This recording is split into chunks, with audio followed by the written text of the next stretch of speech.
E aí, tá gostando dos relatos? Então o que você acha de deixar um like aí no vídeo, hein? Gosta dos relatos? Deixa o seu like, mesmo que seja nos cortes.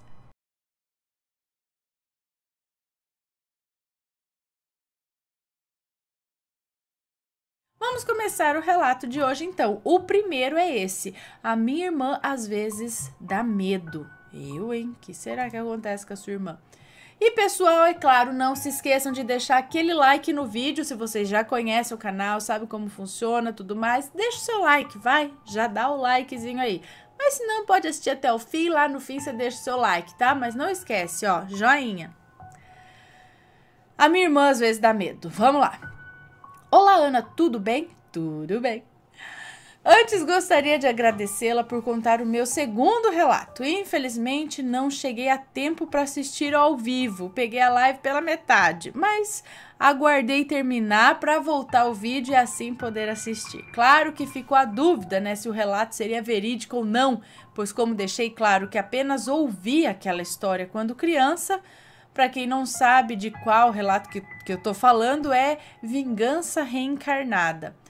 Mas pude verificar nos comentários que muitos assombrados já ouviram relatos bem parecidos. Bom, vai lá saber qual é a verdade, né?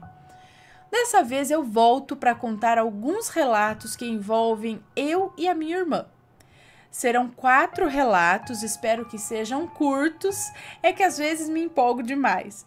Já peço desculpas, pois não irei lembrar de alguns detalhes com exatidão, como, por exemplo, o ano do ocorrido ou as nossas idades na época.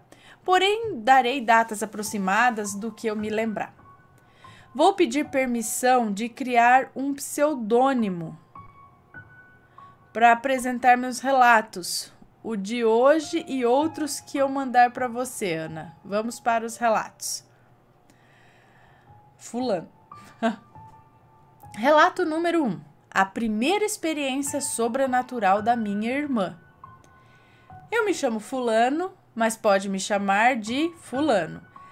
Em agosto, completo 30 anos. Já mandei 2 relatos que já foi contado no canal, que é Amor ou Feitiço, no tipo ao vivo, e A Vingança Reencarnada, no ao vivo. Dessa vez, venho contar alguns relatos que envolvem eu e minha irmã. Nesse caso, precisei perguntar para minha irmã, né? Precisei perguntar para minha mãe em que ano que ocorreu, pois eu sou péssimo com datas. Ela ficou em dúvida entre os anos de 1998 ou 99, mas ela acredita que foi em 99. A minha irmã tinha na época 13 anos de idade e eu 10 anos. Lembro-me que fomos dormir tarde, não sei por que motivo. Nessa época ainda morávamos na casa do meu avô, pai da minha mãe. Ainda vivo até hoje. E ele tá vivo até hoje, com 87 anos. E uma saúde de dar inveja em qualquer um. A cidade é São João do Jaguaribe, interior do Ceará. Bom, como tinha dito, fomos dormir tarde. No nosso quarto, dormíamos em 3. Minha mãe em uma cama de solteiro e nós no beliche. Minha irmã em cima e eu na parte de baixo. Nessa época, minha mãe já estava divorciada do meu pai. E eu tinha Ai, meu nariz entope. E eu tinha mania de dormir que nem ele, coberto dos pés à cabeça. E como de costume, assim eu estava. Vou descrever um pouco do quarto para vocês terem uma ideia do cenário. O quarto era pequeno, só cabia as camas e formava uma espécie de corredor entre a cama da minha mãe e o nosso beliche. Um corredor estreito ligava a porta do quarto a um espelho que a minha mãe colocou na parede. Era um espelho grande, que se estivermos deitados de cabeça para a porta, dava para ver a porta toda pelo espelho. Na realidade, usávamos uma cortina, pois o quarto não tinha porta de fato. E nessa noite que eu estava contando a vocês, já era bem de madrugada, a minha irmã deu um grito e pulou de cima do beliche para cima da minha mãe, gritando de tão aterrorizada. Eu acordo no susto a casa toda acorda assustado. Todo mundo acordou assustado. Aliás, eu acho que foi a vizinhança toda. Pelo menos as casas mais próximas. Então, né, o grito foi intenso. E ela gritava, ela está ali na porta, tira ela dali. Eu com cara de perdido, mas sentindo uma sensação estranha quando olhava para a porta, porém não via nada. Agora vamos para os fatos que fizeram a minha irmã dar aquele surto. No outro dia, mais calma, ela contou o que houve. Ela disse que acordou e resolveu se virar. Quando olhou para o espelho, ela viu uma mulher parecida com a minha avó. Na real, parecida com a minha avó. Na real, é nossa avó de consideração, pois a minha verdadeira avó eu não pude conhecer. Conheci apenas através de uma foto dela já no caixão. Foto no caixão? Uma foto dela já no caixão. Foi a única foto que ela tirou já em morte. Ela não chegou a conhecer o que era fotografia em vida. Ela faleceu no parto do meu tio, que também não resistiu pela complicação quando a minha mãe tinha 7 anos. Não resistiu pela complicação. E ela morreu quando a minha mãe tinha 7 anos de idade, em 71. Bom, agora falarei como se fosse a minha irmã. Então, minha irmã disse o seguinte. Eu acordei e me virei na cama. Quando olhei para o espelho, eu vi a minha avó com um vestido vermelho florido, com uma vela na mão e com a outra mão afastando a cortina e olhando diretamente para mim, na cama. E eu pensei, o que a avó está fazendo ali? E resolvi olhar de novo. Foi aí que percebi que não era ela, mas era tão parecida, baixinha, cabelos brancos e os traços do rosto lembravam muito. E quando vi que não era a avó, eu me assustei e gritei. Bom, e assim ela relatou e ainda completou dizendo que ela ainda estava lá. Passou a minha avó pela porta e aquela mulher ainda estava lá olhando ela. Só quando meu avô passou pela porta que ela sumiu. E eu volto a dizer, eu não via nada. Mas eu sentia uma barreira, algo como se me puxasse ou me empurrasse levemente. Mas assustado com a reação da minha irmã, eu nem dei tanta bola, nem sei dizer em qual momento aquela energia sumiu. Mas, a minha irmã não quis mais dormir na casa dos meus avós e resolveu dormir na casa do meu pai. Ela até ia de dia à casa, porém nunca mais dormiu, até vir embora para a cidade de Itatiba, aqui em São Paulo. Conclusão do relato, essa minha avó, madrasta da minha mãe, é muito parecida com a mãe dela que faleceu durante a gravidez da minha irmã. Isso, da minha irmã? Morreu durante a gravidez da minha irmã. Isso quem nos contou foi a minha mãe. E essa senhora estava muito ansiosa para conhecer a minha irmã. E, infelizmente, faleceu antes do parto dela. E a minha mãe deduz que ela estaria ali para finalmente conhecer a minha irmã, já que era o maior sonho dela antes de falecer. Bom, termino esse primeiro relato dizendo que valorizem a família de vocês, porque pelo jeito, até depois da morte, a saudade nos devora lentamente. Relato número 2. Os Santos no Quartinho. Esse relato não é tão sobrenatural assim, porém foi uma experiência estranha. Peço desculpas, pois não me lembro mesmo da data do ocorrido e nem da nossa idade nesse relato. Porém, foi depois do caso do primeiro relato. Eu acho que foi em meados do ano 2000, pois em 2001 viajamos para Itatiba. Bom, era uma tarde e a nossa mãe nos levou para a casa de uma amiga dela que morava na praça da Igreja Matriz de São João do Jaguaribe.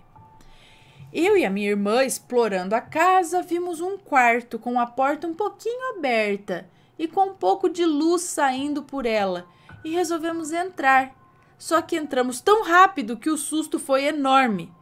Nunca imaginamos que ali dentro existiam tantas imagens de santo de todos os tamanhos e todos os tipos. Tinha santo que até hoje eu nem sei quem é. A luz vinha de algumas velas acesas. Mas o estranho era a energia e a sensação de cada imagem ali naquele quarto. Era como se estivessem olhando para a gente. E a atitude mais sábia de duas crianças foi sair correndo e gritando pela casa. Relato de número 3. Visita aos ídolos. Para quem não sabe, praticamente toda criança, adolescente, adulto e senhores que viveram nos anos de 95, 96, tiveram como ídolos os Mamonas Assassinas. Eu sou fã e grato até hoje, pois por conta deles que me despertou o interesse por música e hoje sou dono de uma gravadora na minha cidade. Esse relato já é mais atual e dessa vez eu lembro o ano que ocorreu, foi em 2017. A minha irmã se mudou para uma cidade do lado de Guarulhos, próximo a Dutra. Só não falarei o nome aqui da cidade. E faltava levar um dos carros do marido dela, e na época ela ainda não dirigia, e pediu para eu levar. E ela foi comigo. Quando estávamos passando pela cidade de Mairiporã, começamos a relembrar da banda, pois foi ali, na serra, que houve o acidente do avião. E olhei para ela e falei, vamos conhecer os túmulos deles? É perto da sua casa. E ela aceitou na hora. Colocamos no Google Maps e fomos parar no cemitério. Fui na portaria, pedi permissão e autorizaram a gente entrar até com carro. Entramos, estacionamos e resolvemos comprar algumas flores amarelas, já que era a cor que simbolizava eles. Né, amarelo, Brasília amarela, enfim. Tivemos que esperar um pouco, pois estava tendo um pequeno cortejo de um sepultamento na hora e por respeito esperamos todos passarem e fomos à lojinha comprar essas flores. E o cemitério era pequeno, porém subimos pelo lado errado, precisando dar a volta em todo o cemitério para chegar até o túmulo deles. Para quem não conhece, o cemitério onde eles estão sepultados, que também não vou falar o nome aqui, mas pesquisando se acha fácil, você entra na portaria e tem que subir o morro, porque os túmulos ficam no fundo do cemitério. À direita tem um memorial lá, uma homenagem da família e dos fãs. Chegando ao local, foi de imediato. Eu senti uma fraqueza tão forte nas pernas, uma sensação que como se tivessem me puxado para baixo. E na mesma hora, a minha irmã começou a chorar, exageradamente. E eu perguntei, o que foi? Ela gaguejou e disse que era apenas emoção mesmo. Mas no fundo eu sei que não era, pois eu sempre senti aquilo que a minha irmã via, e isso é até hoje. Só que ambos sempre fugimos de desenvolver essas técnicas, esses dons. Apesar de eu sentir uma invejinha branca, pois eu também queria ver o que ela sempre viu, mas apenas sinto. Talvez seja melhor eu ficar na minha, né, Ana? Às vezes é melhor só sentir. Bom, descemos, eu ainda com a sensação estranha nas pernas, e do nada a minha irmã me revelou algo que eu não sabia. Relato número 4, a revelação. Quando estávamos descendo, sentido o carro, a minha irmã falou para mim, lembra quando fulano faleceu? Esse fulano era o padrasto de um namorado da minha mãe. Ele teve um infarto enquanto lavava o carro na rua. Era uma pessoa bem próxima da gente. E eu disse, lembro sim. Eu estava no Tatuapé na época, trabalhando quando recebi a notícia. E ela revelou que tinha sonhado 3 dias antes com o velório dele. Ela relatou que no sonho não dava para ver que era ele, pois ela estava atrás do caixão. Apenas via que era um homem negro e cabelo calvo. E ela olhava para todas as pessoas que estavam naquele velório e ela via roupas, Ela via as roupas, as cadeiras que as pessoas estavam sentadas, mas não reconhecia o lugar e nem via os rostos das pessoas ali presentes. 3 dias depois, o fulano faleceu. E como cheguei tarde na minha casa, pois o trabalho terminou tarde e a viagem de Tatuapé até a minha cidade é demorada pela distância e pelo trânsito intenso, eu resolvi não ir no velório, pois teria que levantar cedo para trabalhar e não queria compartilhar daquele momento.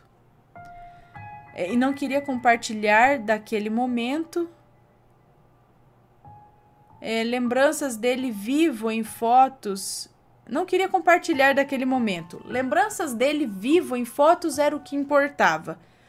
Mas a minha irmã foi ao velório e ela me disse que quando chegou lá já sentiu algo familiar e resolveu ir atrás do caixão. E assim ela reviveu tudo que ela sonhou. Ela lembrou das roupas de cada pessoa, onde elas estavam sentadas e do corpo no caixão.